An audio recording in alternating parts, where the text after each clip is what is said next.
In my last video, Galax sent over their latest NVIDIA RTX series graphics card, the RTX 4080 Series Gaming, with the 1 clock OC feature, the 4th additional fan to throw on the back of the card, along with their GPU support bracket. Overall, it was an extremely interesting unboxing, mainly due to the size of this RTX 4080. It's a triple slot card, some really interesting features. But now it's time to actually put it to the test and do a full review. So let me throw it in my gaming PC and let's see what the installation process is like, along with actually testing this thing out to see how it performs.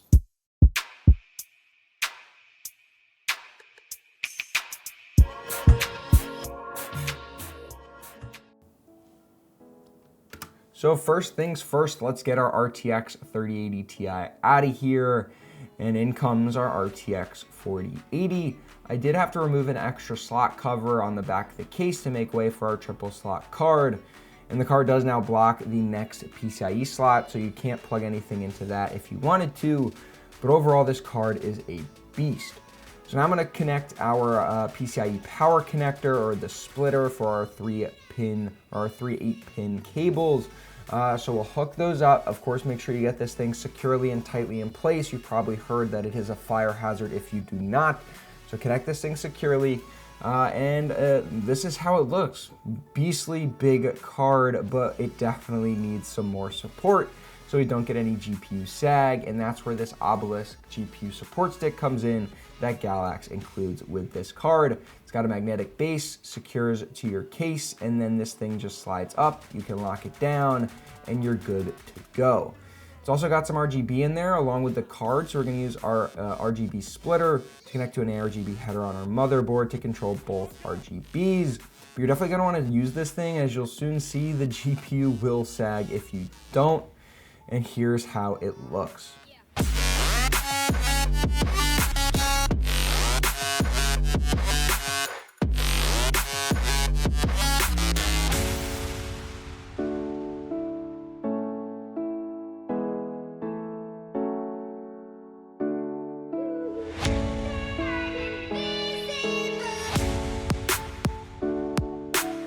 We're first going to start testing our RTX 4080 for temperatures. So first things first, no additional 4th fan, just how does it perform in Unigine heaven?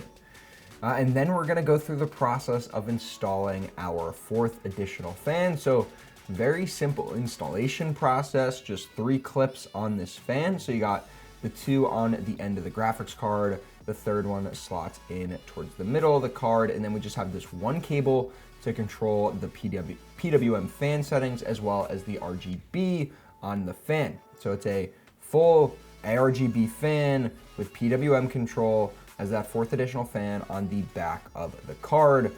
Should hopefully give us a little bit more cooling performance and actually suck that heat away from the back of our graphics card. Pretty interesting design idea. Maybe doesn't look the best, but we'll see how this thing performs.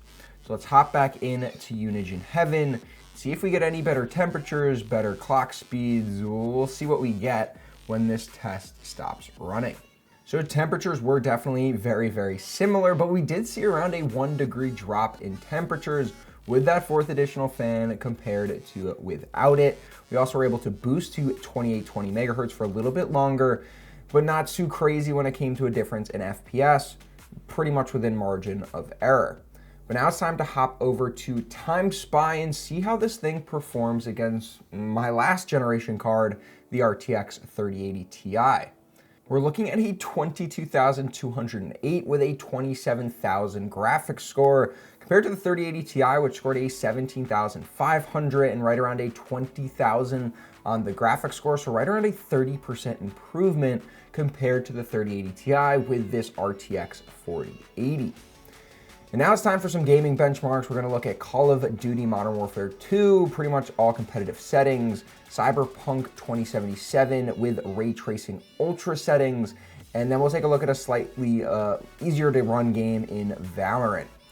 So overall, here are our numbers. In Modern Warfare 2, we were looking at 191 FPS with a peak temp of 60 degrees C, but we were pretty much pegged at 96% utilization throughout our gaming session. With Cyberpunk 2077, we were sitting at right around 90 FPS on average.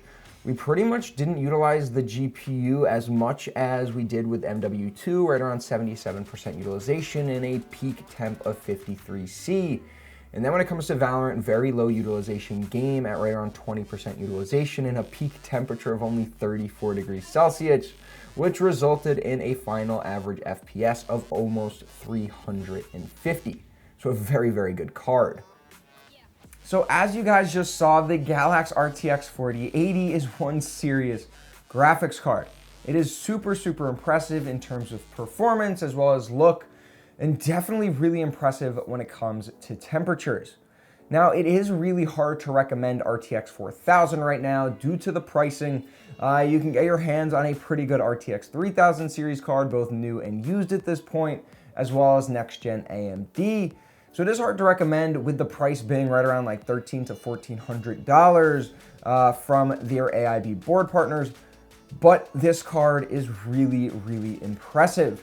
In terms of overall just raw performance, the RTX 4080 outperformed my RTX 3080 Ti by like 30% in both the gaming titles as well as the benchmarks that I ran. So extremely impressive there, but is it worth the price increase? At the end of the RTX 3080 Ti lifespan, we kind of saw prices drop to right around $800 to $900. You can still get prices very, very competitive with that on the used market. So for a card that's $1,300 to $1,400, seeing a 30% improvement for like a 50% increase in price, it's hard to justify, but these cards are the best that you can get at this point in time without spending $2,000 on something like an RTX 4090.